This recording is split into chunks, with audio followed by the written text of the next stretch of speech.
పరిశుద్ధుడు రక్షకుడైన యేసుక్రీస్తు వారి శ్రేష్టమైన నామంలో మరొక మారు మీ అందరికీ నా శుభము తెలియజేస్తున్నాను. దేవుని యొక్క లేఖనము నుండి మనం చదువుకున్న దేవుని వాక్యమును 28వ కీర్తన 2వ వాక్యాన్ని మనం చూస్తే, నేను నీకు మొర్రపెట్టినప్పుడు నీ పరిశుద్ధాలయం వైపునకు నా చేతులు నెత్తినప్పుడు నా విజ్ఞాపన ధ్వని ఆలకింపు. కీర్తనకారుడు దావీదు దేవుని సన్నిధిలో ప్రార్థిస్తూ ఉన్నాడు. దేవుని పిల్లరా, దేవునికి మొరపెట్టిన ప్రతి ఒక్క చరిత్ర ఆశీర్వాదకరమైన చరిత్ర, దీవెనకరమైన చరిత్ర. కారణం ఏంటంటే, ప్రార్థన వలన విజయం పొందుతాం. ప్రార్థన వల్ల మన సంకటములను సమకూర్చబడతాయి.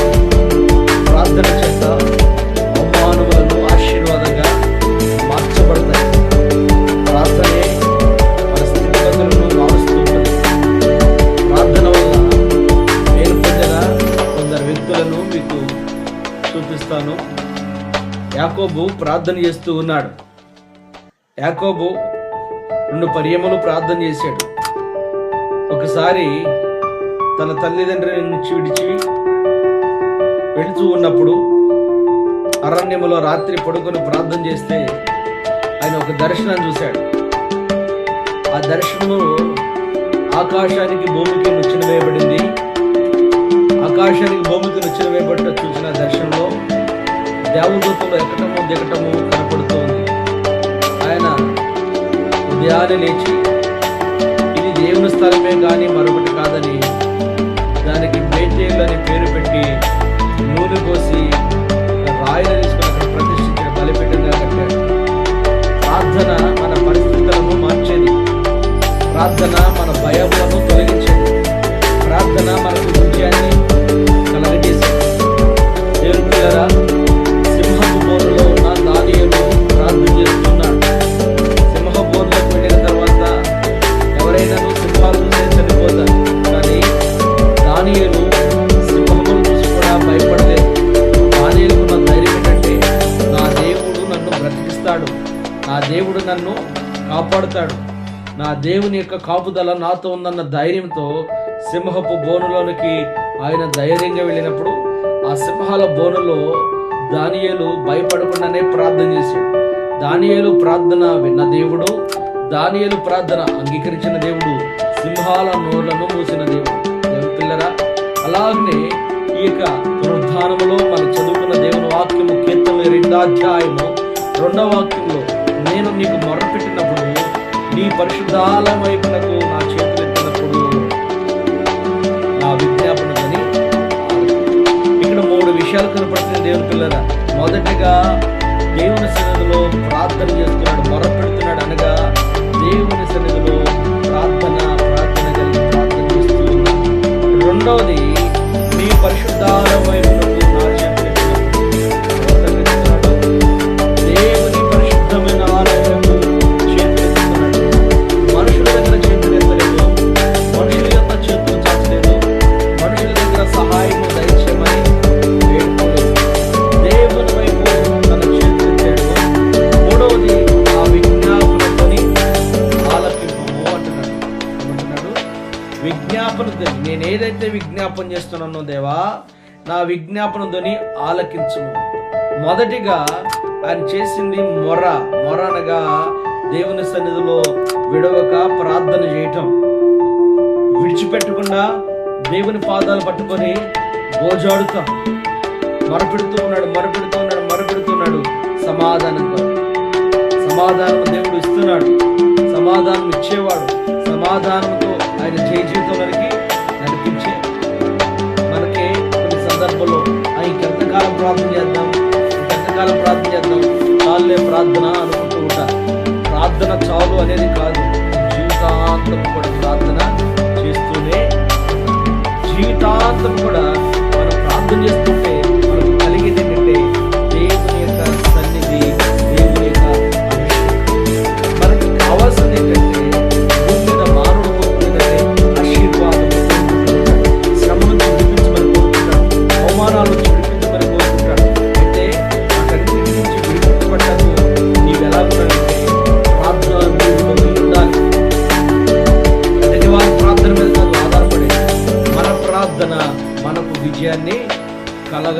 ఉంది. హల్లెలూయా, హల్లెలూయా.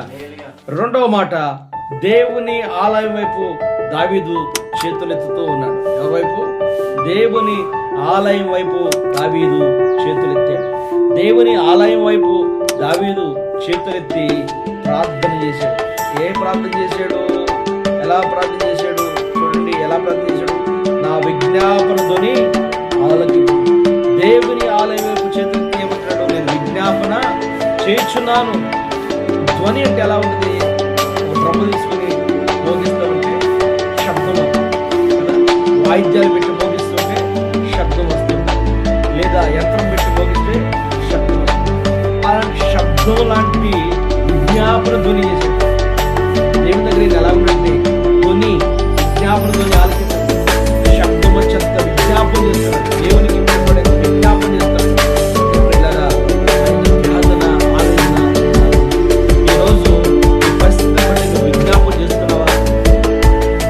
కలిగిన వాటి విజ్ఞాపన చేస్తున్నావా? నీలోనే నువ్వు ఇంకా ఇదే చేయడం, ఇదే ఎలాగుంటేనే బాగుంటుంది అనుకుంటున్నావా? చాలా మంది దేవుని సన్నిధికి వచ్చి కూడా దేవుణ్ణి వారి అక్కర్ల కొరకు వాడుకునేవారు ఉన్నారు. దేవుని అక్కర్ల కొరకు కాదు, దేవునితో నడవడం కొరకు దేవునితో సహవాసం చేయండి. ఎలా చేయాలి? దేవునితో నడవడం కొరకు మనము సహవాసం చేయాలి. 138వ కీర్తన 2వ వాక్యం చూడండి ప్రియులారా. అక్కడ ఒక మాట ఉంది. 138వ కీర్తన 2వ వాక్యం త్వరగా చక్కగా చదువుకుందాం. 138వ కీర్తన 2వ వాక్యం. నీ పరిశుద్ధాలయమునట్టు నేను నమస్కారం చేయుచున్నాను. నీ నామమంతటి కంటే నీవు ఇచ్చిన వాక్యము నీవు గొప్ప చేసి ఉన్నావు. నీ కృపాసత్యం బట్టి నీ నామమునకు కృతజ్ఞతాస్తుతులు చెల్లించెదను. హల్లెలూయా. చూడండి, నీ పరిశుద్ధాలయం తట్టు నేను నమస్కారం చేస్తున్నాను. ఎవరి తట్టు? మనుషుల తట్టు తిరిగి నమస్కారం చేయట్లా. దావీదు మహారాజు అయ్యుండి మనుషుల తట్టు తిరిగి నమస్కారం చేయాలి. మనమైతే భక్తుల తిరిగి నమస్కారం అండి వాళ్ళకి నమస్కారం చేస్తే వాళ్ళ దగ్గరికి వెళ్ళి మనం నమస్కారం చేస్తే వాళ్ళు ఏదైనా మేలు చేస్తారు. కొందరేమో చేస్తారు, కొందరు చేయరు. అయితే ప్రియులారా, దేవుని తట్టు నువ్వు నమస్కారం చేయగలిగితే, దేవుని ఆలయం తట్టు తిరిగి నువ్వు నమస్కారం చేయగలిగితే దేవుడు నీకు సహకారిగా ఉన్నాడు.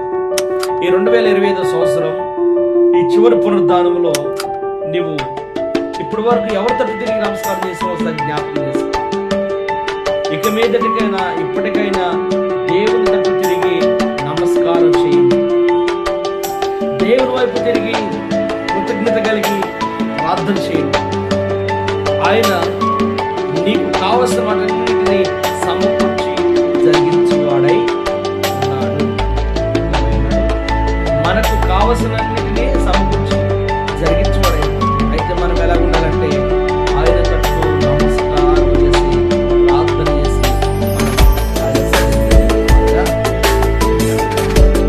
అయితే ప్రియా దేవుని పిల్లలారా, ఆయన మాట్లాడుతున్నాడు. నీ నామమంతటి కంటే నీవు ఇచ్చిన వాక్యం నీవు గొప్ప చేసి ఉన్నావు. దేవుడేమి చేశాడు? వాక్యం ఇచ్చి నీ నామమంతటి కంటే నీవు ఇచ్చిన వాక్యమును నీవు దేవుని వాక్యం చాలా గొప్పది. మనకున్న ఆస్తి కన్నా పేరు గొప్పదై ఉండాలి. ఆస్తి కన్నా పేరు గొప్పదై ఉండాలి.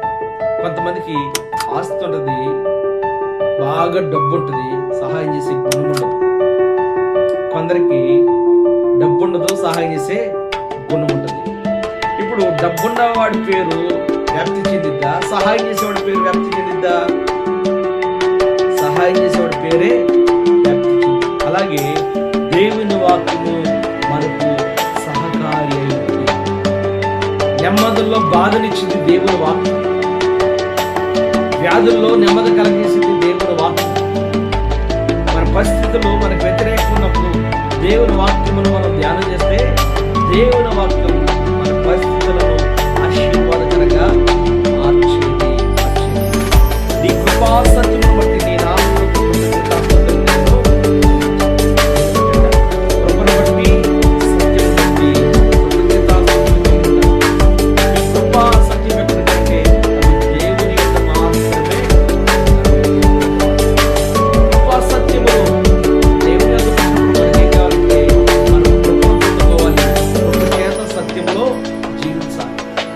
పిల్లరా, దేవుని దగ్గరకు వచ్చి కృప పొందుకోకుండా సత్యంలో నడవకుండా ఉంటే అది నిష్ప్రయోజనమైన జీవితం, అది వ్యర్థమైన బ్రతుకే. తాత్కాలికంగా నేను క్రీస్తు వాడును, నేను క్రీస్తు దాన్ని అని చెప్పుకుంటాను తప్ప నీవు సత్యములో లేవని అర్థం చేసుకోవాలి. క్రీస్తు పిల్లలు ఎలాగుండే ప్రతిష్టత కలిగిన వారుగా, దేవునిలో ప్రతిష్టత కలిగిన వారుగా, కృపలో ప్రతిష్టత కలిగిన వారుగా, సత్యంలో ప్రతిష్టత కలిగిన వారుగా బ్రతకాలి. ఎలా బ్రతకాలి? కృపలో, సత్యములో.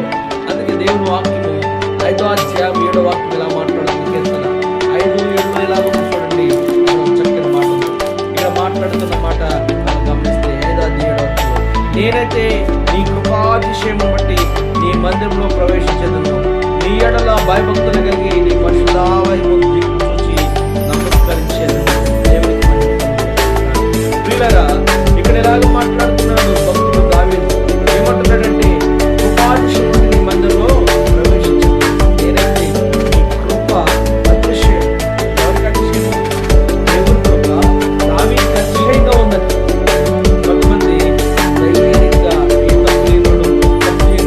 భయపడకుండా ధైర్యంగా కదా, తప్పు చేసినాడు ఎరా ఇప్పుడు దాకా ఎక్కడికి వెళ్ళావు అని అడగగానే భయపడి నేనా అక్కడికి వెళ్ళాను ఇక్కడికి వెళ్ళాను చెబుతూ ఉంటాడు. కానీ తప్పు చేయనోడు ఏం చేస్తాడంటే, నేను పలానా పని మీద వెళ్ళాను కదా, మీకు కూడా చెప్పే వెళ్ళాను కదా, భయపడతాడా? భయపడ్డు.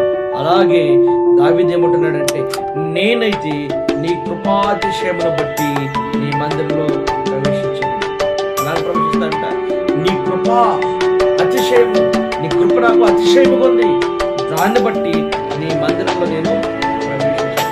చాలా మంది మందిరంలో కూడా ఎలా ప్రవేశిస్తారంటే, బాధలు మోసుకొని ప్రవేశిస్తారు, పరిస్థితులు వాళ్ళతో మోసుకొని ప్రవేశిస్తారు. దేవుని మందిరానికి మనం ఎలా కావాలంటే కృపాతిశయం పొందుకునే వారుగా ప్రవేశించాలి. దేవుని మందిరం ఎలా ప్రవేశించాలి? దేవుని మందిరంలో నాకు కృప ఉంది, ఆయన దగ్గర అతిశయం ఉంది, నేను రెండు నేను పొందుకుంటానని దేవుని మందిరంలో ధైర్యంగా, దేవుని మందిరంలోకి ధైర్యంగా రాలేకపోతే ఓడిపోతాం. ఎందుకంటే దేవుని దగ్గర వచ్చి కూడా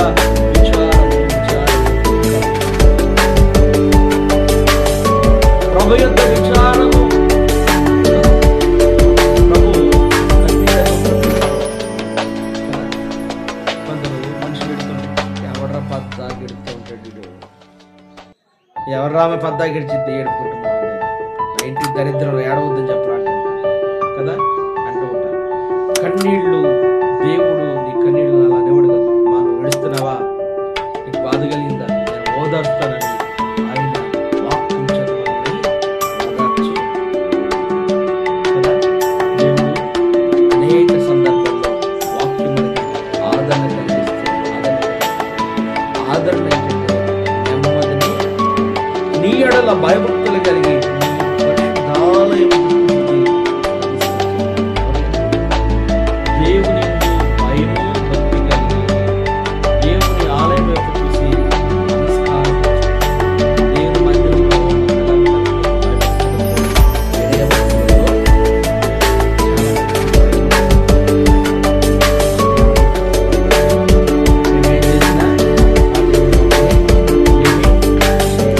మా దేవుడు మాతో ఉన్నాడు.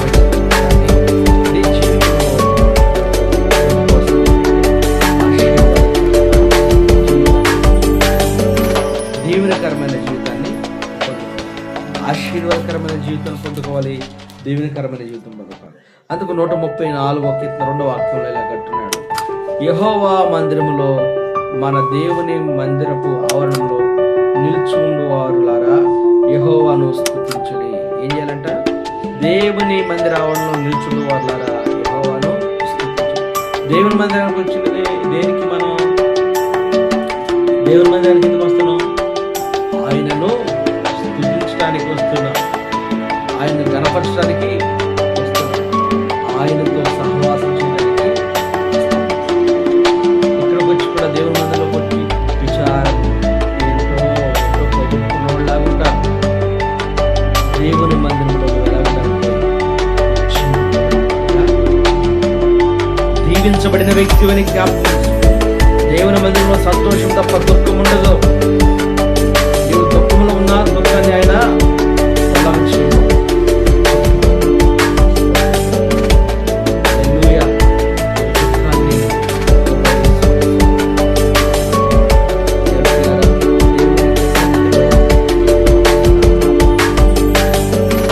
ఎలా ప్రార్థన చేస్తాడు? సింహాల బోన్లో కింద దానియేలు భయపడలేదు, ప్రార్థనే చేశాడు. అలాగునే అన్నలు అవమానపరిచిన, అన్నలు కొట్టిన, అన్నలు గుంటలో పడవేసిన ఆ చీకటి గుంటలో కూడా యోసేపు ప్రార్థనే చేశాడు. ఈ పరిస్థితుల్లో నీకు అర్థం కానప్పుడు నువ్వు చేయవలసిన పని తెలుసా? యాకోబు ప్రార్థన చేశాడు. ఎలా ప్రార్థన చేశాడంటే, నాకు ఒక కబురు వస్తున్నాడు, అయ్యో ఇక నేను చనిపోతాను. మరణ భయం వచ్చినప్పుడు దేవుని సన్నిధికి వెళ్ళి ప్రార్థన చేశాడు. మరణం నుండి ఆయన విడుదల, ప్రార్థన వలన విడుదల పొందాడు. ప్రార్థన వలన యాకోబులో నుండి ఇశ్రాయేలుగా, యాకోబు మోసగాడు, ఇశ్రాయేలు దేవుని సన్నిధిలో యాకోబు ప్రార్థన, యాకోబుకి జీయ జీవితము ఇశ్రాయేలు ప్రార్థన ఎలా ఉండాలంటే దేవుని చేత మీరు ఎలా ఉన్నారో నాకు మీదట ఎలా ఉండాలంటే దేవుని దయ పొందేవారుగా, దేవుని దీవెన పొందేవారుగా ఉండాలి. మన ప్రార్థన ఎలా ఉండాలి? మన ప్రార్థన ఎలా ఉండాలి? దేవుని దయ పొందే ప్రార్థనగా ఉండాలి. కాబట్టి దేవుని సన్నిధిలో ఈ ఆలోచన